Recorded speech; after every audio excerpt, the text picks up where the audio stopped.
Welcome back to another episode of our Kings related podcast, wherever you may be on this Tuesday evening and this post game recap of the Sacramento Kings 121-105 loss to the best team in the Western Conference, the Oklahoma City Thunder.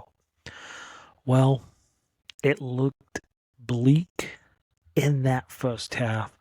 Quite frankly, it was an uninspiring first half of basketball from the Sacramento Kings as fell they fell behind big early in this game.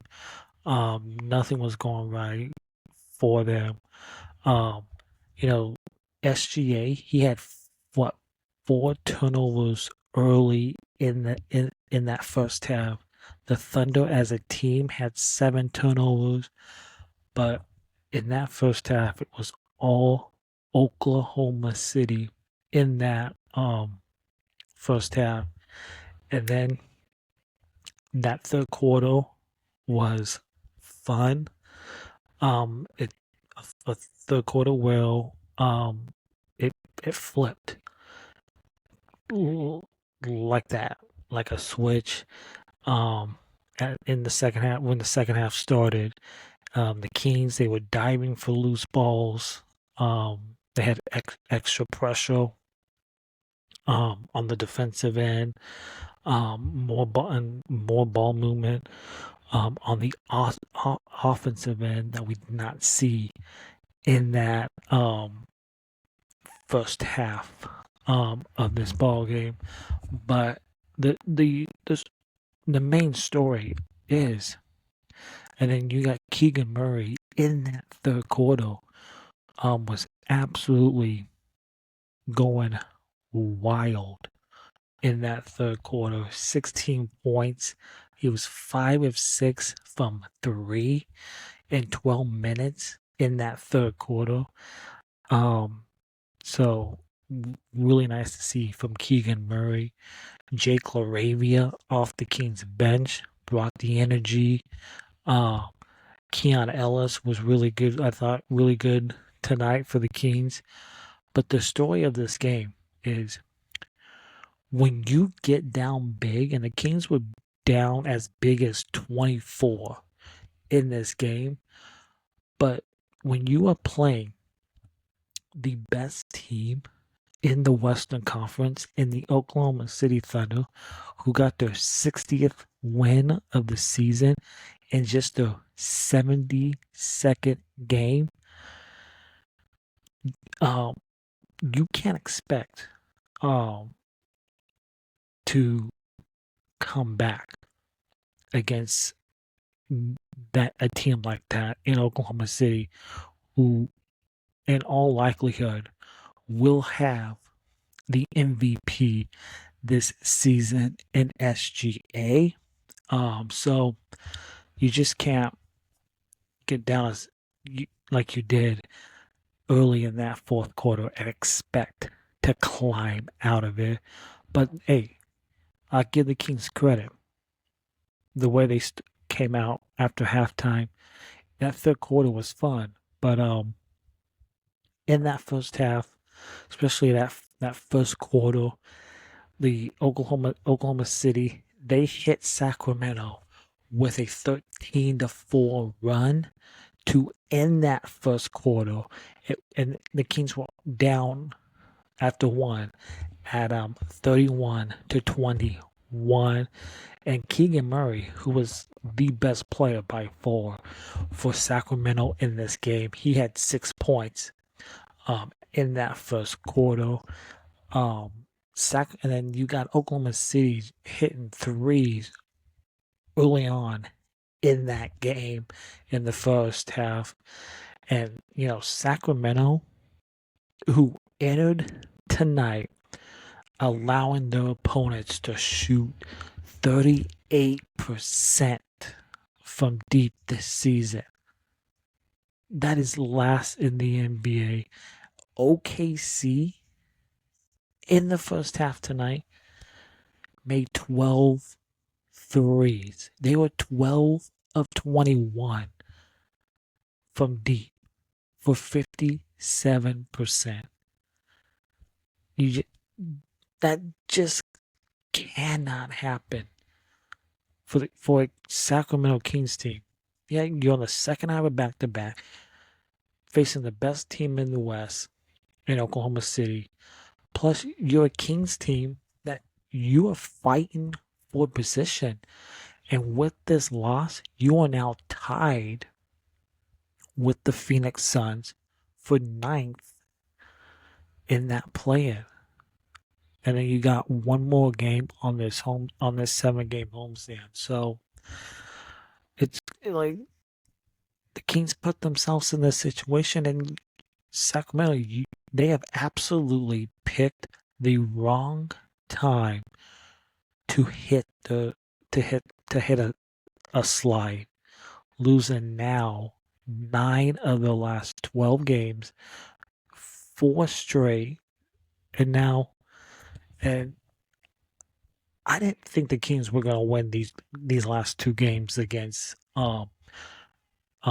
Boston and Oklahoma City. Clearly, 2 of the best teams in the NBA. But um,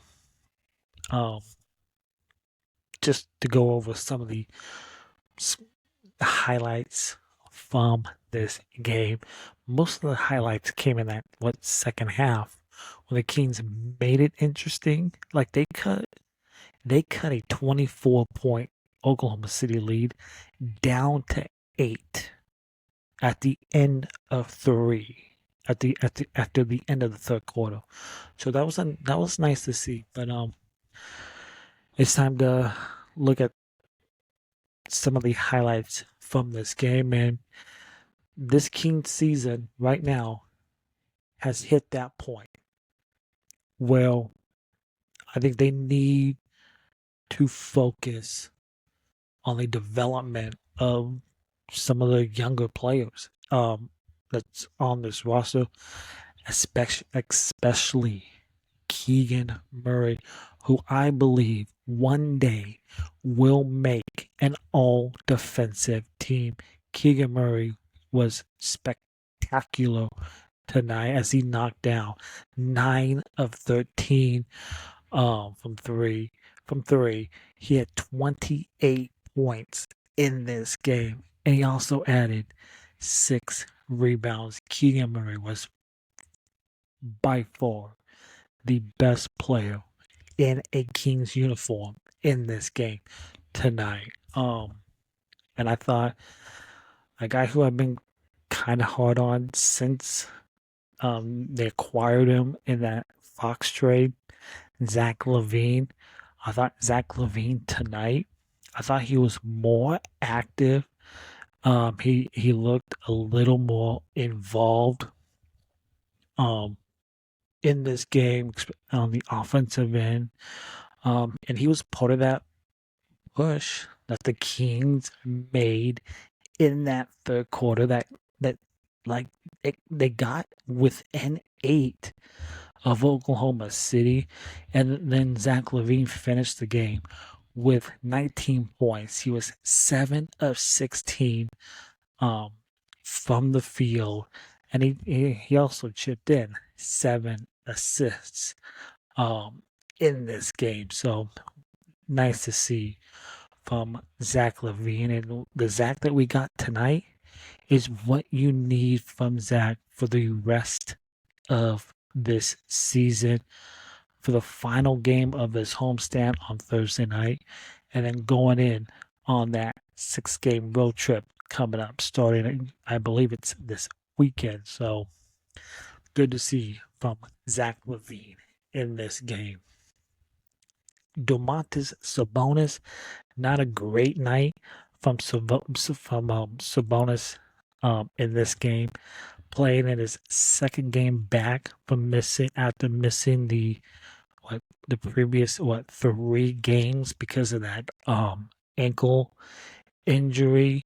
And Sabonis didn't have like his standard lift, um, playing in what his second game back, the second night of a back to back.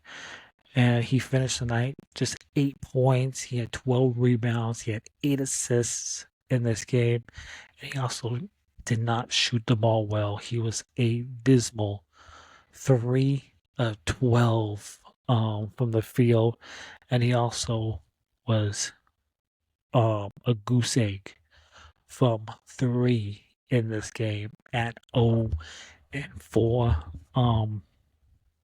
Keon Ellis, I thought he was feisty in this game as he played SGA, the most likely MVP candidate this season in the NBA. I thought not Keegan, Keon Ellis played the MVP front runner SGA about as well as you can play him. Because I know SGA gets a lot of calls, but Keon, he was a menace on the defensive end, like he always is. He picked up 4 steals in this game. He also added 12 points, 3 rebounds, 4 assists, but SGA still put up 32 in this game, but Keon Ellis made SGA work for those 32 points. A guy who brought the energy off the Kings bench that they desperately needed in this game was Jake LaRavia, and Jake, he continues to expand his role after coming over from the Memphis Grizzlies at the trade deadline. He again, he brought that energy that the Kings desperately needed in this game after that uninspiring first half, and he also brought defense in this game. And Jake, he finished with 11 points. He was 2 rebounds, 2 assists. He also had 2 steals in this game. DeMar DeRozan, it's rarely do you see DeMar DeRozan take a back seat, but he did take a back seat in this game. He scored just 10 points. He was 4-15. Two of your best players did not have a great shooting night in Sabonis and DeRozan. DeRozan did have 6 rebounds. He also had 5 assists in this game. But hey, the Oklahoma City Thunder, they are relentless. As you know, the Kings, as they knocked down 22 threes in the first half combined, the Kings had 8 threes in that first half. That third quarter, they had 10 threes in the third quarter. They finished this game with 22 threes for 47%, but the Kings, they also struggled everywhere else. The Kings, they were minus 20 points in the paint. They were 10 of 26 from the field. They also a minus 14 on 40 and minus 43 on 2 points for a 32%. And that's what that Oklahoma City defense does to you. Like, that defense is relentless, and there's a reason why it's what I believe they were top 5 in defense in the NBA. They are absolutely relentless. That Oklahoma City team. And with this loss tonight, the Sacramento Kings are now 11-25 against teams with winning records this season. They are also the Kings are 24-12 against teams under 500. And the good thing about that is 4 of their next 5 opponents will be teams under 500 starting on Thursday night against the Portland Trailblazers. But when you look at the Kings' record against teams above 500 and below 500, it's just one word that comes to mind: purgatory. Stuck in the middle. And that is a place where no team wants to be, is a team in the middle. And that's where these Sacramento Kings have found themselves over and over and over again. A team in purgatory, stuck in the middle, and they always tend to find themselves in. You can beat the teams you're supposed to beat, but against these upper echelon teams in the league, you struggle against. So, not a great sign for this Kings team. So, but overall, after that uninspiring first half, that third quarter was fun, but in that fourth quarter, they kind of made it interesting, but Oklahoma City, they're just too damn good, and they pulled away in this game. And now the Kings are tied with the Phoenix Suns for ninth in that Western Conference play-in. And as we look at the schedule here, and we've been looking at it for a while, you close out this 7-game homestand Thursday night against Portland. So far on this homestand, you are 2-4.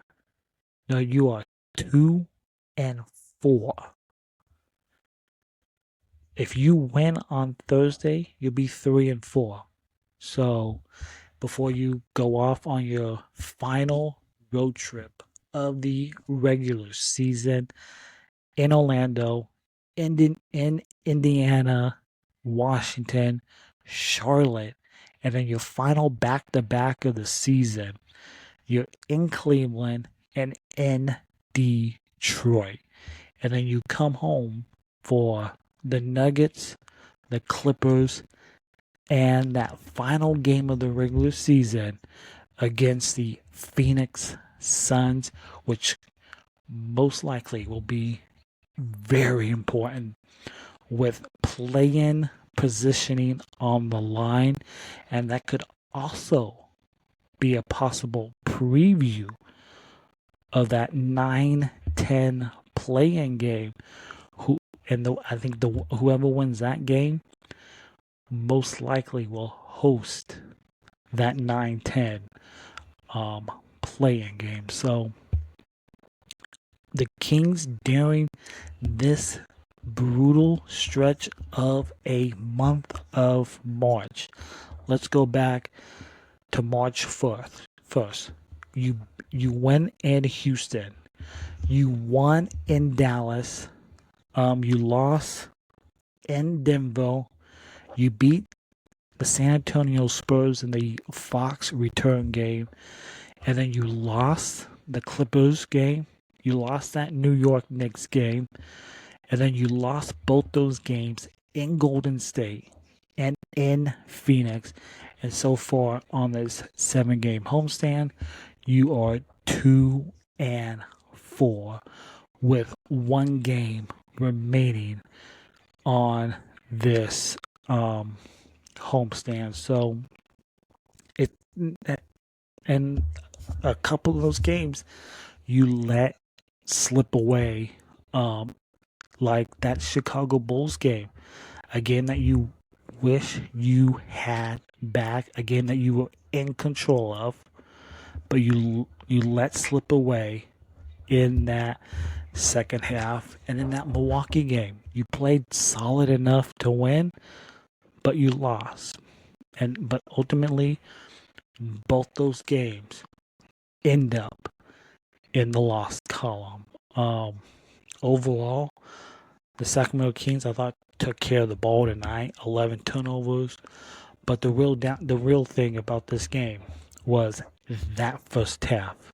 That is the key of that first half, is the uninspired way that the Sacramento Kings came out to start this game, and you cannot get yourselves in a hole that down early and expect to come back against a great team like the Oklahoma City Thunder.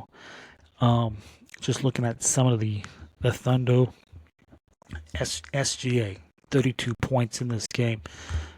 He's going to be the MVP this season. You got Chet Holmgren, who missed the Oklahoma City's last game on Sunday. He had a double-double, 18 points, 10 rebounds. You had Lou Dort, 13 points. You got Isaiah Joe, who's a nice piece for them off the bench, 14 points, 4 of 6 from 3. Alex Caruso, 15 points off the Oklahoma City bench. Two of the moves this offseason were big moves for Oklahoma City. They got Caruso in that trade with Chicago, and then they signed Hardenstein in free agency. Two great moves by this Oklahoma City team in the off season. But again, it's that first half for the Kings. You cannot get down early against a team like that and expect to climb your way out of it.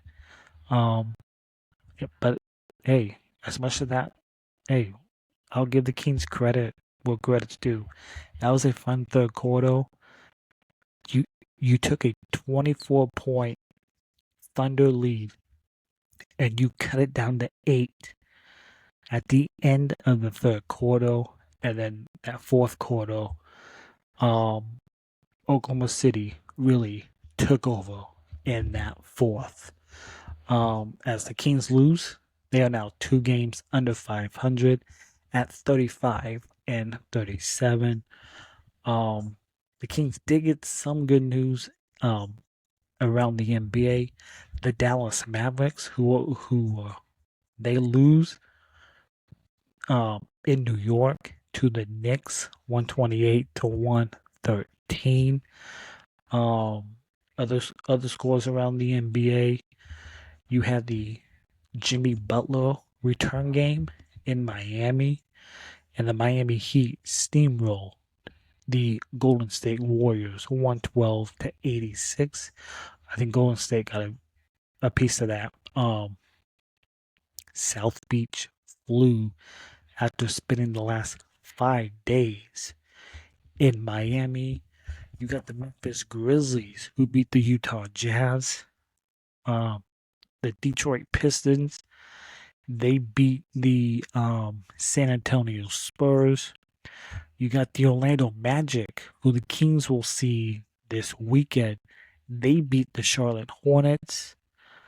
You got the Houston Rockets, who beat the Atlanta Hawks in this game, and then you got um, the Cleveland Cavaliers, who beat the Portland Trailblazers in Portland, 122 to 111 in that game. But here, the Oklahoma City Thunder, they claimed their 60th win of the season in just the 72nd game of the season. And I'll say this. I will be very surprised if the Oklahoma City Thunder are not representing the Western Conference in the NBA Finals this season, because they have been the best team all season in the West. Like, they are 60 1-12. And if you want to look at that team, that is a Oklahoma City team that has the most draft capital in the league. And look how they have built that team. That's how you build a team, folks, in a small market. Something Sacramento knows nothing about, because Sacramento always enjoys taking shortcuts and not building a team properly through draft, free agencies. They just like putting mismangled puzzle pieces together. But Oklahoma City Thunder, they beat the Kings 121-105. Kings back in action on Thursday night against the Portland Trailblazers, who the Kings are 1-2 against this season. Can they look to even up that season series at 2-2? We shall see. But thanks for tuning in to this post-game recap of the Kings and Thunder game. I thought after that first half, I thought this was going to be a very depressing recap, but the Kings kind of made it interesting there in the second half, but ultimately fall to the Thunder. But thanks for tuning in to this episode of our Kings related podcast. If you're watching on YouTube, please hit that subscribe button, hit that thumbs up, leave a comment down below in our YouTube comments. And if you're listening on your preferred audio platform, Apple, Spotify, please hit that follow button, rate 5 stars, leave a nice little review, be much appreciated. And we'll catch you on our next episode, Thursday night, following Blazers and Kings. And as always, go Kings.